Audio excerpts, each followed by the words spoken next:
সুপ্রভাত বন্ধুগণ, আপনাদের সবাইকে জানাই প্রভু যীশু খ্রিস্টের নামে শুভেচ্ছা ও শুভকামনা। আসুন দেখি ঈশ্বর তার পবিত্র শাস্ত্র বাইবেল থেকে আজ এই প্রাতকাল আমাদের কি বলতে চান। আজ এই প্রাতকালীন অধ্যয়নের জন্য আমরা বের করব সখরীয় তার 9 অধ্যায় 12 পদ। হে আশার বন্দীগণ, তোমরা ফিরিয়া দৃঢ় দুর্গে আইসো। আমি অদ্বৈ অস্বীকার করিতেছি, আমি তোমাকে দ্বিগুণ অংশ দিব। ঈশ্বর তার সুন্দর বাক্যে আমাদের সকলকে আশীর্বাদ যুক্ত করুক, আমেন। আজ এই প্রাতকাল যখন আমরা এই বাক্য পাঠ করি, আমরা দেখতে পাই প্রভু তিনি তার সন্তান দিগকে তিনি আহ্বান করছেন, তাদেরকে তিনি ডাকছেন, বলছে হে আশার বন্দীগণ।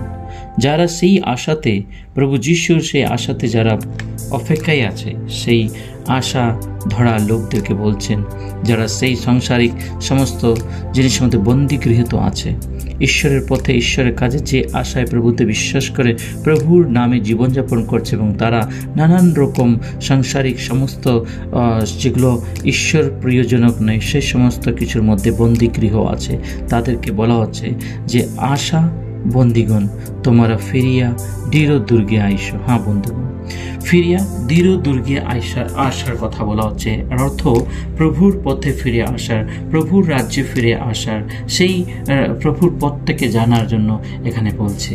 যারা এই সংসারে সেই আশাতে বন্দিগৃহ হয়ে আছে, এখনো আশায় আছে প্রভু যিশু আসবেন এবং তিনি আমাদেরকে নিয়ে যাবেন, সেই আশায় যারা পড়ে আছে তাদেরকে প্রভু বলছেন বিশ্বাস সহকারে প্রভুর উপর নির্ভর করো এবং প্রভুর সেই দৃঢ় দুর্গে আইসো।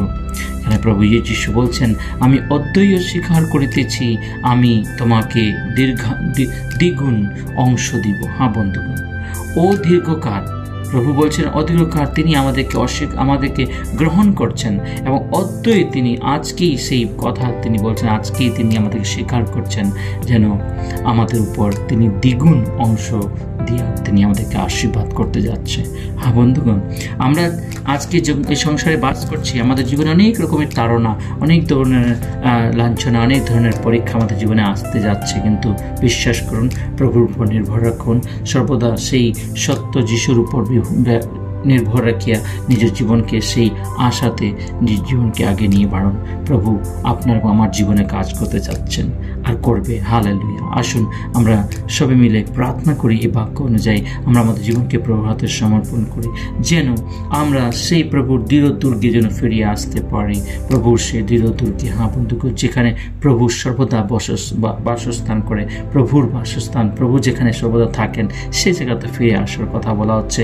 প্রভুর প্রতিজ্ঞা আছে, তিনি আমাদের দ্বিগুণ অংশতে আমাদেরকে তিনি আশীর্বাদ করতে যাচ্ছেন। আসুন প্রার্থনা করি। পবিত্র পবিত্র বাইনের সদা প্রভু তোমায় মনে ধন্যবাদ করি আজকের সুন্দর প্রাতকালের জন্য। এই প্রাত থেকে নিয়ে সারা দিন তোমাদের সঙ্গে সঙ্গে থেকো, সমস্ত মঙ্গল দেহত রক্ষা করো, তোমার পবিত্র আত্মারা তোমাদের ঢেকে রাখো। এই ক্ষুদ্র নিবেদন আমাদের ত্রাণকর্তা মুক্তদা প্রভু যিশু তোমার পবিত্র নামে চায়, আমেন।